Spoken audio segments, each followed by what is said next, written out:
So left's opposition to war has been there since ages, and it will be there. So Russian left parties, Russian Communist Party, though Russian Communist Party has supported Putin here, but in large, left has opposed the war per se.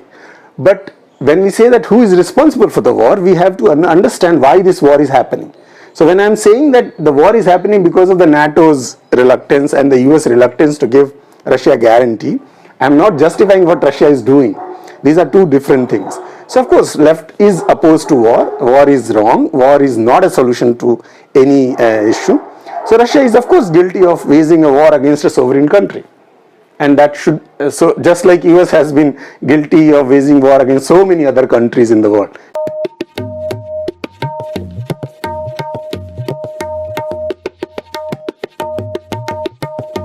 Hello friends, my name is Abhay Kumar, and the topic of today's discussion is Ukraine-Russia crisis, and with me is Dr. Abdul Rahman from Jawaharlal Nehru University. Abdul has studied West Asia, School of International Studies in JNU, and he has taught at several colleges and universities including Jamia Millia Islamia, TIS Tata School of Social Sciences and Delhi University. But most importantly, he has been associated with People's Dispatch, that is a news web portal which is trying to provide an international platform for people's movement across the globe. And Abdul has been writing, observing the Ukraine crisis, the ongoing Ukraine-Russian crisis, and he has a very strong opinion to share. So Abdul is my friend since my JNU days. He has been very active student leader on the campus with a left organization. So Abdul, thank you very much for finding time and giving me this opportunity to talk with you. Thank you, Abhay. Thank you for having me here.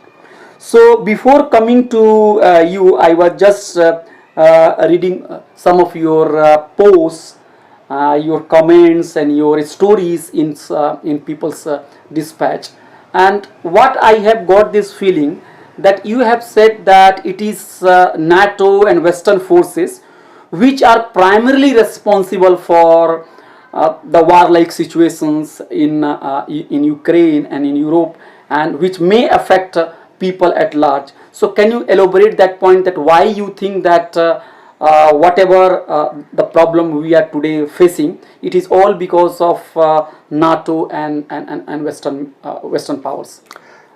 I think this is very clear. If you go a bit back in history, just a decade back, you see in 2008 in Georgia, Russia intervened, saying that Georgia should not be the member of NATO.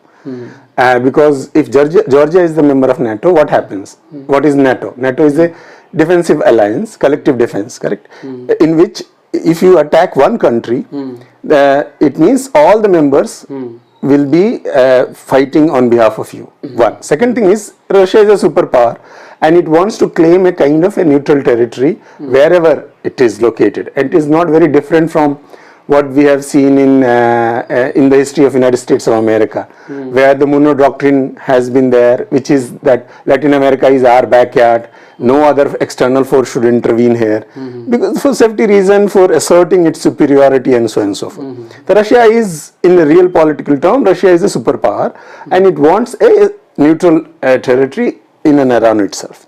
So Ukraine has been trying to become a NATO member, and US and European Union have also been pushing Ukraine to become a NATO member. One. Second, they have deployed active war weapons all around Russia. So Russia thinks that this is an aggressive move towards itself. Basically, it will undermine its security, it will undermine its status in international politics. And it has been warning US and the NATO members not to do that for a very long time, which they did not. Even before the war began on last Thursday, Russia and US had multiple rounds of negotiations in which Russia was only saying that give us a guarantee that Ukraine will never become a member of NATO. The US and the other NATO forces said no, that is not negotiable. That is basically the main reason that Russia had to finally intervene to prove that it is like a repetition of what happened in Georgia. That if you don't agree with what I am saying, then I will prove that, I will make sure that Ukraine never becomes a member of NATO, and that's what the war basically started. But in Russia also several stories, news stories have come out where left forces within the territory of Russia, they are protesting against the government and also against the Putin. So what do you have to say? Will you stand in solidarity with those people? And do you think that their grievances are legitimate? See, left is not in support of any war. We are not saying that this is a just war. We are trying to understand why this war is happening. And trying to understand why this war is happening and trying to justify a war are two different things. There is no moral position. So left's opposition to war has been there since ages, and it will be there. So Russian left parties, Russian Communist Party, though Russian Communist Party has supported Putin here, but in large, left has opposed the war per se. But when we say that who is responsible for the war, we have to understand why this war is happening. So when I am saying that the war is happening because of the NATO's reluctance and the US reluctance to give Russia a guarantee, I am not justifying what Russia is doing. These are two different things. So of course left is opposed to war. War is wrong. War is not a solution to any issue. So Russia is of course guilty of waging a war against a sovereign country. And that should, so just like US has been guilty of waging war against so many other countries in the world, correct? So why US attacked Iraq and why Russia attacked Ukraine? Understanding this thing and comparing it with a justification of war is not the same thing. That's what I was trying to say. We study in international relations that nation state is equal, sovereign. And if Ukraine is, let's say, interested in joining NATO, why should Putin have a problem? Of course, Putin should not have a problem. The problem is, and that is a moral argument. Putin should not have the problem. This is also a legal argument that according to international law, a sovereign state is free to choose its allies, choose its enemies, and so on and so forth. There is no disagreement on that. And we are not defying that also, but we are saying that this is not a way to, but this is one thing, and that this is not how you understand why this thing is happening. These are, this basically, see, it is like our general understanding of a particular phenomena. When we try to understand why X thing is happening, whether it is happening or good or bad, we say it is bad. But then we try to explain why that thing is happening. Correct? So that's what position is. The position is the war is happening, it's a wrong thing, but it is happening because of the US and the NATO's insistence that Ukraine will be the member. Now, whether Ukraine has the right to choose? Of course Ukraine has the right to choose. Just like Cuba had the right to choose in 1962. If you remember, in 1962 what happened? Cuba became a socialist, and after becoming socialist, Soviet Union, it signed an agreement with Soviet Union. Soviet Union deployed nuclear assets in Cuba. What did US do? US threatened war against Cuba, that if you are not removing that thing, we will attack you. Cuba was a sovereign country. It had the right to choose its allies, but they did not let Cuba decide. So you want to say that the world peace and security is still being threatened by the existence of NATO? Of course. NATO is if you see the history of last 20-25 years, post 1991, major wars, it has been NATO or the major NATO members who have waged all the wars since 1991. Whether it is Gulf War, US-led war, US is the leader of NATO. Whether it is the Iraq War, 2003, Afghanistan, NATO was the active participant. Syria, though NATO has not intervened directly, but the US Army is present in Syria. It supported the so-called rebel forces against Assad. Then Libya. The Libya, one of the richest country in Africa, was destroyed because of the NATO's intervention. So it is NATO which is the real threat to international security, and it should be dismantled. That is one of our basic demands as a movement, as a left movement. So in our country also, the left parties have been champion of or have been supporter of independent foreign policy, then strengthening international organizations. They are in favor of multipolarity. So if this is the agenda, that UN should be strengthened, there should be peace and cooperations, multipolarity, this is left agenda. But on the other hand, NATO continues to be aggressive even after the demise of, let's say, the Cold War or disintegration of Soviet Union. So as a scholar of international relations and also a left activist, what do you think? Where we are heading for? What we should do? As a left movement, we should oppose international collective security, so-called collective security group called NATO, because NATO is basically what? As I said, it is basically a group of the US and US allied countries which have come together and which threaten the world peace. As we cited the example since 1991, it was originally formed as a collective security group against against basically Soviet Union. That was also an aggressive motive, but then there was some kind of real political justification for what NATO stood for. Post 1991, there was no such threat. Even Russia, for a very long time, from 1991 till 2004-5, was kind of pro-US. It wanted to be a member of NATO. It was that pro-US, correct?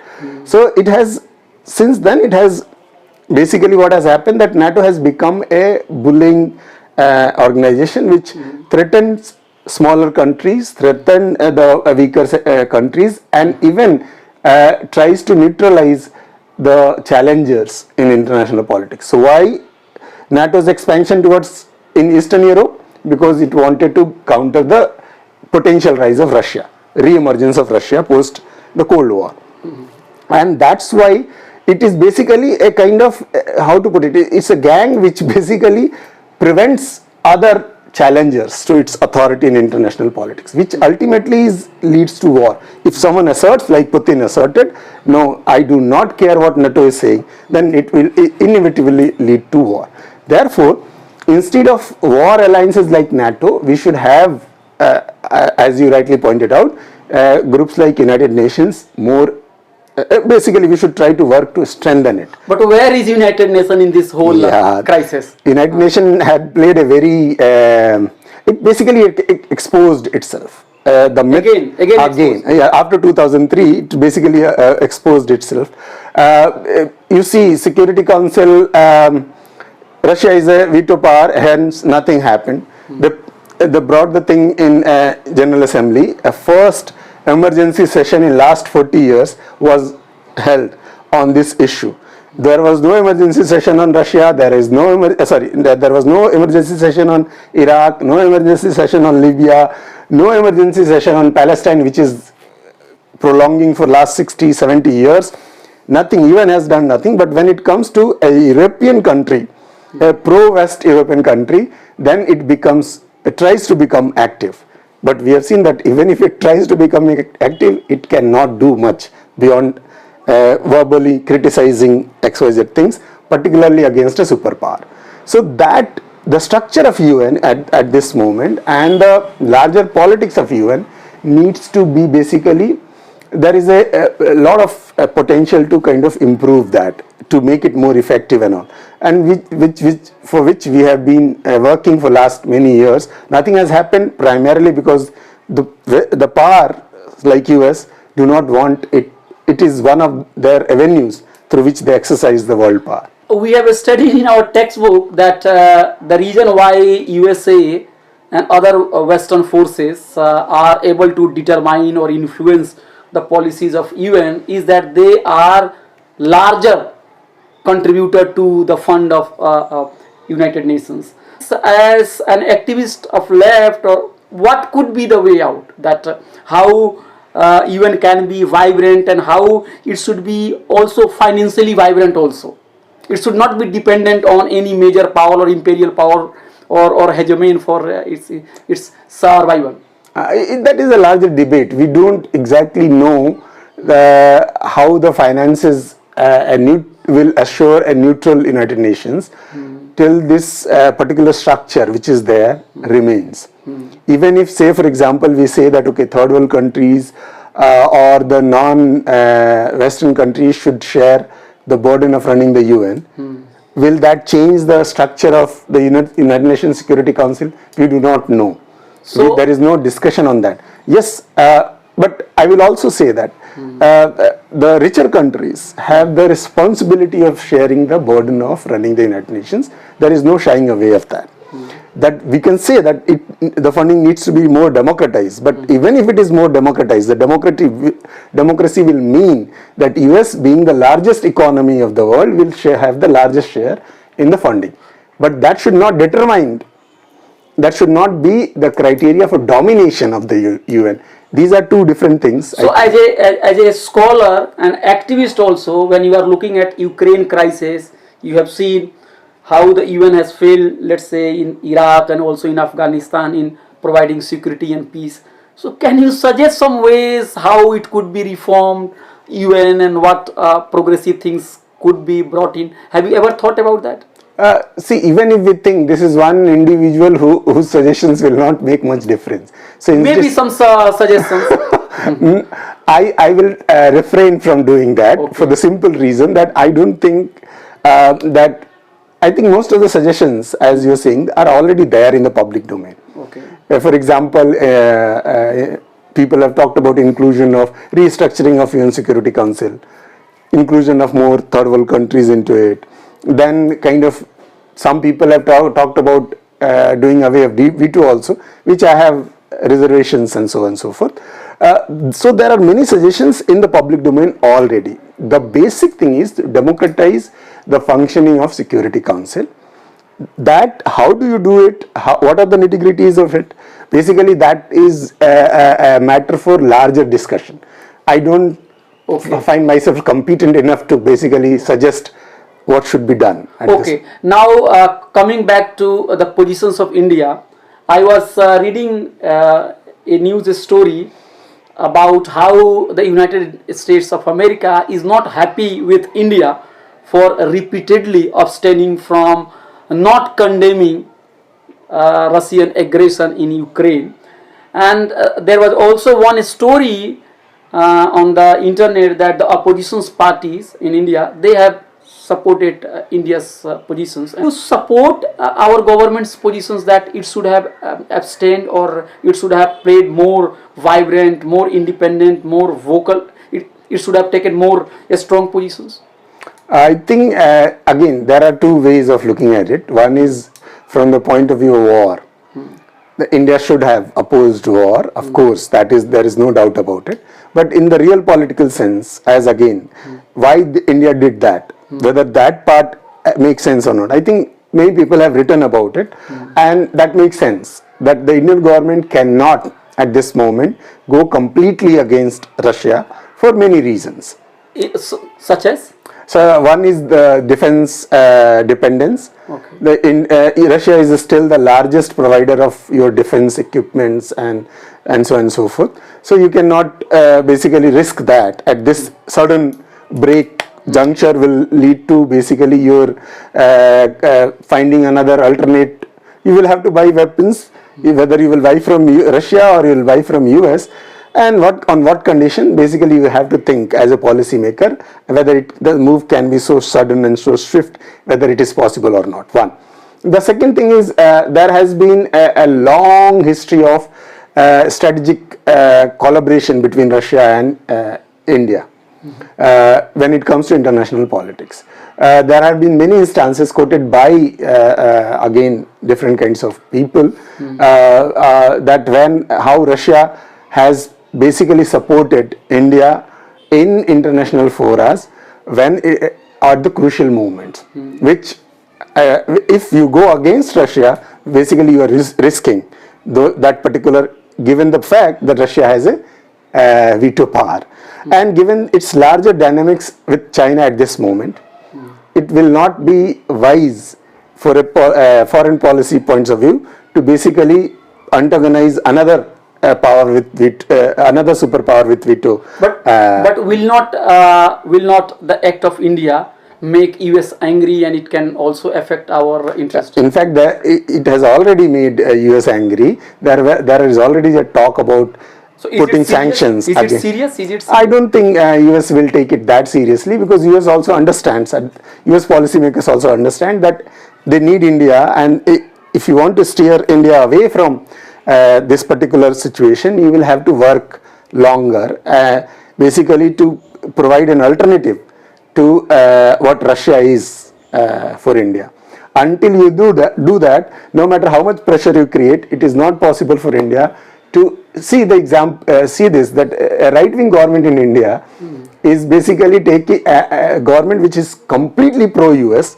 It has gone to Quad, you have destroyed its relationship with other third world countries just to be in good books with the US, has not, even if so much pressure, has not been able to break away from its relationship with Russia. So it means it's a deeper dependency. So is it not a contradiction of the stand of the left parties, which always accuse both Congress and BJP, particularly BJP, of allying with USA and doing away with India's long independent foreign policy, and we keep hearing the phrase that India is putting all the eggs in the same USA basket. So if we look at what Narendra Modi government is doing at Ukraine issue, the government is doing realism, the realist politics, rather than blindly following its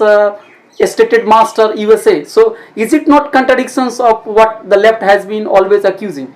I won't say it see it as a contradiction. I will see that this is one instance in last 8 years of the Modi government. This is the only example where the India has tried to assert its independent foreign policy to some extent. So you support the government on this issue? On this particular issue, government stand makes sense. Makes sense. Yeah. I was also reading statements by the left leaders that they are criticizing Modi government for not standing with those Indian students stranded in Ukraine, those who have gone there for pursuing educations and other activities.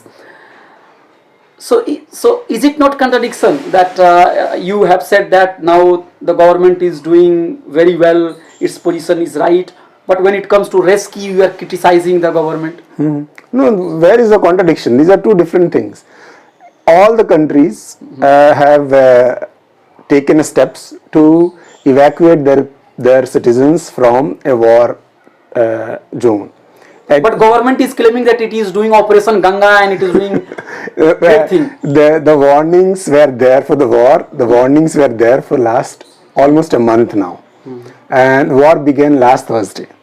Before that, most of the other countries evacuated their citizens from Ukraine. India is one of the few countries, rare countries, whose citizens are still there. So when the war started. So who is to blame for that? Of course, the Indian government. If you see the history, in 1991 when the Gulf War happened, before the war began, more than 1 lakh people were rescued, were evacuated from Iraq before the war started by the Indian government. Similar things happened when the war in Libya happened. Similar things were done when the war in Iraq, second war 2003 happened. So Indian government has been proactively this is nothing new. You know that there are people going, 20,000 is a big number, correct? Those people are there for various reasons, because your education system is bad. We know how medical education in India is, and so on and so forth. So people are there going to study, and you know that there is a volatile situation there. You read newspapers, you read warnings issued by other countries. You could have taken a step 20,000 people in comparison to 1 lakh is nothing. Correct? You could have easily evacuated them much before the real war began. You did not do it. You were busy in campaigning in But UP election. Abdul, election is just happening at this moment. How could government be so irresponsible? Because this government believes that whatever they do, if you see the media tactics used in last few days, they know that media is under their control and they can twist, they can spin the situation according to their wish. So even if they did a mistake, they are trying now, as you said, Operation Ganga and so on, the kind of media management they have done, they are trying to portray it as an achievement, despite the fact that they are late. Okay. Despite the fact that at least 2 students have died, despite the fact that there are so many thousands of people stranded, living in bunkers, without food, without medicine, without any hope of coming out of it. Despite all those real problems on the ground, because the media is in your favor, all the anchors will shout from the top of their voices that this is a great achievement, great achievement, great achievement, and they will try to manage it. But people are not so fool if their relatives are not given security and safety. So it will also hit the image, the constructed image of Prime Minister Narendra Modi as the great leader India has ever produced. What do you have to say? I will be very happy if that happens. But you see, 20,000 people, 20,000 individual families in a country of 1.3 billion is a very small number. And these individuals can easily, the media, the media thing which is happening, the antics which are happening, is not for these 20,000 people. It is for the rest of the population. Those who are not there, those whose relatives are not there directly in Ukraine. It basically to influence the rest of those. So they are ready to sacrifice. I am saying it very seriously. They are ready to sacrifice the lives of thousands of students in order to create an image between among the larger number of people, and that is what is happening. See, the people are stranded. As I said, people are stranded in Ukraine, but they are saying that ministers after ministers going and saying that we are doing a great job, Modi ji Jindabad, and so on and so forth. Basically, is an antic for the larger population, which is not there, which believes that the fault lies with they are made to believe through the media, through constant campaign, constant lies, that the fault lies with the students to go and study there, not with the government. Okay, and RSS is also doing all kinds of propaganda. I keep hearing this fact that the students should be blamed, that they should have studied in India. Why they are going abroad? Yeah, exactly the point. RSS knows that the Indian education system, the condition of Indian education system. RSS knows that the RSS is basically surviving on the funding coming from the expatriates in US and other parts of the world. They know that people go outside for whether there is facility or not. That is a natural for 1.3 billion population. Some people will go here and there. That is not a big thing. They know all these things. But they basically are, that is the spin they are giving. They are using basically the opportunity because they know that this is their fault. Instead of admitting the fault and correcting it, they basically are trying to put the blame on others, and they will, given the larger media management, given the people receptibility of the larger section of the Indian population, I think they know what they are doing. That is their agenda, to basically to turn a mistake, turn basically a failure into achievement. So if our conversation is being heard by, let's say, Prime Minister Narendra Modi or our foreign minister, would you like to give some suggestions as a scholar? The only suggestion is do less propaganda and media management. Do real work. If you do real work includes what? Real work is take immediate measures to evacuate all the Indian students there without indulging into this media management.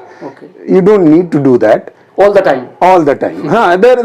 You are the Prime Minister for last 8 years. Everyone knows that you are the Prime Minister. Everyone knows because of our great media that you are the greatest human being ever born. And you work 24 hours. you work 24 hours, you never sleep, and so on and so forth. So that thing is done. You don't need to repeat it, overdo it. Done. Just do some work now. This is the time to do some work, because seriously, the lives of thousands of people are involved. One bomb falling in a bunker can kill hundreds of people. So instead of doing these things, you should try to work. This is time to work. So your message is, take it very seriously. Of course, it's a very serious situation. Okay. It is not a UP election campaign. Okay. It is not your fancy dress rallies. Okay. This is a real threat where people can die. Okay. People are dying. Okay. So now I will take you from India to Ukraine and Russia. Some friends from the left, they are arguing that Ukraine or Russia crisis should not be seen in the paradigm of, let's say, security and NATO and nation state. It is basically an outcome of the crisis of the capital, where war can facilitate capital to restructure itself. It will give a capital a new lease of life, because after the destructions they will get huge opportunity for rehabilitation, as we have seen after Second World War, Marshall Plan and other things. So how far do you think that this logic or this explanation is correct? It's 100% correct, but it is correct. It is true for all the wars, not only the Ukraine war. Okay. The wars are waged by the capitalist system. Okay. Because war is an industry. Okay. If you see the war in Yemen, which is ongoing for last 6 years, who has been the largest beneficiary of the war?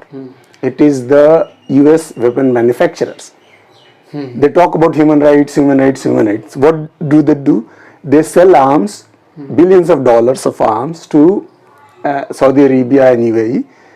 Where are those weapons used? They know. These weapons are used on the helpless people of Yemen, bombarded day and night by Saudi Arabia and UAE, which has created what UN says the century's largest humanitarian crisis. So, but if you see, trillions of dollars are made in profit by the companies located in United States of America. This is nothing new. This is happening for ages, but particularly after the Second World War. If you see, during the Second World War, US provided weapons to both sides. It was a party, but apart from that, it was also supplying weapons privately to both sides and earned billions of dollars from that. During Afghanistan war, which still going on, we can say, it started in 1970. Who was the greatest beneficiary? It was the weapon manufacturers based in United States of America, who basically saw it as an opportunity to sell the weapons to both, at least to the whatever they called the Mujahideens and so, and they sold the weapons and they earned profit. Similar things are happening in basically in Iraq, except the US Army is basically now is the service provider and so on and so forth to Iraqi army, and it has also, its weapons are used by different militias as well. In Syria, for example, it started financing the rebels, giving them weapons in the hope that when they come to power, they will buy weapons from United States of America. So if you go and see that all the wars, the history of warfare is basically a history of making profit out of it during capitalism. Because you see US, which is the manufacturing is one of the largest sectors of the United States of America. Apart from the US, what is the defense budget of United States of America? Public money, 7 billion plus money is basically spent, public money is spent on defense. Where that money goes, the half of that money annually goes to the private weapon manufacturers like Raytheon, Boeing and so on and so forth. They sell these weapons to US, they sell these weapons to Saudi Arabia, they sell these weapons to UAE, whoever is ready to buy. What is the reason? Profit. So it is war is an industry, as you rightly pointed out, that apart from weapons, also reconstruction contracts in Afghanistan, the most corrupt regime since 2000, after the fall of Taliban, from 2001 to 2021 till Taliban took it back again. 20 years, the Ghani and Karzai and others, who are they? Basically, they are the executives of the US construction industry. The US is investing, quote unquote, investing billions of dollars in the reconstruction of, first bombarded, destroyed, now reconstruction of Afghanistan. So their industry is involved. Their industry is involved in all over the world. In Libya, for example, they are pushing for peace now. Why? Because they know that there is enough economic opportunity available in Libya now once the reconstruction starts. So both weapon and reconstruction in different ways are a large sector of economy in US, and that basically US and the European countries. We should not forget the role played by France, UK, and to some extent Germany. Not Germany has not been that main actor, but France and UK. So they make billions of dollars of profit due to the wars ongoing all over the world. After the US, the second largest weapon supplier to Saudi Arabia and UN is UK, which talks about human rights and all. And they are also coordinating airstrikes. They also take money out of coordinating airstrikes in Yemen, the Saudi airstrikes. So all these things, of course, the war is a big industry, and every war creates opportunity for profits. There is no. And in this whole business, I think China is not very much seen taking very clear positions. So some people argue world order is being restructured. Even the Americans are not backing up its allies, Ukraine. So do you see this crisis as an opportunity for China or other forces to take the center stage of world politics? I don't think China has any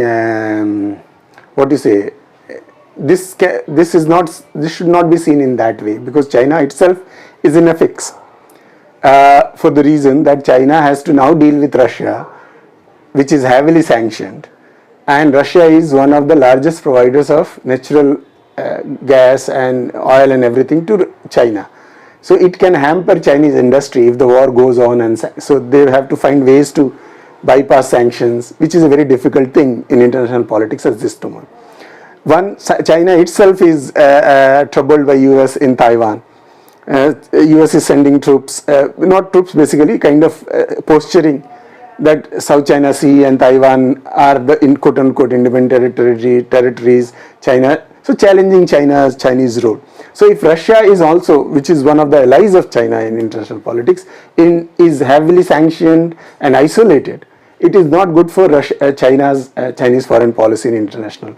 Or even if China is trying to attempting to get some kind of status in international politics, this is not good for that particular move. China's strategy has long been basically to kind of economic penetration of the world. So not being politically very active, at the same time developing economically. Economic links, which will basically create both influence and some kind of economic benefits, which is what China's strategy is. China's strategy is not going into active wars anywhere, and that's why it is a very difficult situation for China, and that's why you will see, instead of opposing the condemnation resolution, China has also abstained, which China can easily oppose. And if China opposes, China's influence is larger. Of course, it can also influence other countries, but instead of actively saying that Russia is right, because Russia is a close ally, China has taken a very diplomatic stand. So if China was looking for some kind of opportunity to rise at this moment, it would have taken another course of action. But the course of action China has taken suggests that this is a difficult situation for China. I was reading your piece in People's Dispatch, and you refer to the rise of neo-Nazis forces in Ukraine, which is also fueling the crisis. So can you say something more about it, because not many people keep track of what is happening there? Yeah. Nazism, we think that died after the Second World War, which is not true. Okay. Nazism has always survived there in a subtle ways, but in last 20 years, you can say mostly 2-3 decades, Nazism has re-emerged, which is called in Europe, all over Europe. So in last 20 years, it is re-emerging. Re-emerging as a strong force across the Europe, in Hungary, in Poland, in France, in even US, during the Trump's last term, it was there. So it is regrouping primarily because of the influx of their economic reasons, also fueled by the influx of migrants from different parts of the world. Global integration, wars has created a lot of migration into Europe, which basically fuels anti-migration, anti-refugee sentiments, has been propagated as a threat to their cultural integrity, their economy, and basically a kind of quote-unquote, some of them call it an attack on their homeland. And that is basically fueling the neo-Nazi rise in Europe. In Ukraine, for example, it has become a very strong force, which basically was against the president, which was seen to be pro-Russian. So a large section of nationalist, pro-European, Russophobic crowd gathered in Kiev and demonstrated for days, forcing the government to resign. Since then, they have become a part of the government establishment. It has become a part of the Ukrainian military force itself, and which is fighting against the quote-unquote rebels in the Donbas region, which is the Russian-speaking majority region in Ukraine, saying that these people are basically trying to convert Ukraine into a Russian ally or Russian satellite. And they are also seen as aliens by the Ukrainian ethnicity people, these right-wing groups. So they have been major force, they have become a major force in Ukrainian military, in Ukrainian society, Ukrainian government. And that's why Putin, when he launched the attack on Ukraine, said our objective is not to capture land in Ukraine, but our objective is to denazify Ukraine. Basically, these neo-Nazis in Ukraine are primarily against Russia and Russian-speaking people. They constantly harass them, they kill, they wage war against them, and that is not seen, of course, it is not acceptable for Russia as well. So, yeah. In your piece also, I think in People's Dispatch, you have said that it is wrong on the part of Western forces, particularly the members of NATO, to oppose and to ban the Russian channels, Russian media channels, because they do not want to hear any account which contradicts the so-called narrative of NATO. So your point is well taken that channels should not be banned, but reports are also coming that in Russia also those who are opposing Putin and his aggressive military postures, they are also being harassed, they are put in jail also.